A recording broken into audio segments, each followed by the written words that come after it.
और बात करेंगे नौगाम ब्लास्ट की। तो नौगाम ब्लास्ट हादसे पर मुआवजे का ऐलान किया गया है। जम्मू कश्मीर सरकार ने मुआवजे का ऐलान किया है। कैबिनेट मंत्री सकीना इट्टू ने यह ऐलान किया है। मृतकों के परिजनों को 10 लाख की सहायता दी जाएगी। घायलों को 1 लाख रुपए के मुआवजे का यहां पर ऐलान किया गया है। तो आपको बड़ी खबर बता रहे हैं इस वक्त की। नौगाम ब्लास्ट हादसे पर मुआवजे का ऐलान किया गया है। कैबिनेट मंत्री सकीना इट्टू ने मुआवजे का ऐलान किया है। मृतकों के परिजनों को 10 लाख की सहायता देने की यहां पर घोषणा की गई है। वहीं घायलों को 1 लाख रुपए के मुआवजे का ऐलान किया गया है।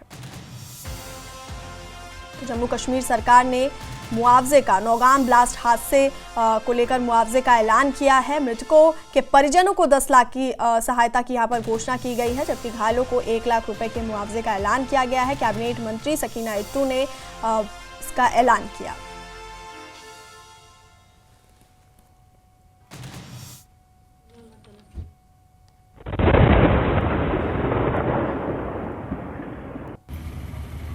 यहाँ तो मुझे लगता है बर्दाश्त से बाहर है, क्योंकि जिस तरह से ये फैमिली मुझे लगता है ख़त्म हो गई है ये फैमिली। क्योंकि इनके पास 2 ही बेटे थे। एक को इससे पहले शायद किसी ट्रक ने चोट दे के उसको मार दिया है, और आज ये जो ये लड़का था सरताज अहमद, इतना खूबसूरत, शायद ही मेरे इरशाद अहमद, तो 2 बच्चे छोटे छोटे, और इसकी जो बीवी हैं वो भी बेचारी बिल्कुल छोटी लड़की हैं, और इसके जो माँ बाप है तो वो तो ऑलमोस्ट ख़त्म ही हो गई फैमिली। इसके लिए तो मेरे पास मुझे लगता ही नहीं कि अल्फाज है, मैं इसको किस तरह से बयान करूँ। ये बहुत बड़ी बदकिस्मती की बात है जो ये फैमिली है, जो ये सफ़र करेगी अब आगे इसके जाने से। और जो बच्चे हैं जिनके बाप का साया जो है उनके सर से चला गया, तो मुझे लगता है इसमें जितना भी दुख का इजहार किया जाए वो कम है। लेकिन ऑनरेबल चीफ मिनिस्टर साहब ने एक्स ग्रेशिया रिलीफ जो जिनकी डेथ हुई है इस ब्लास्ट में,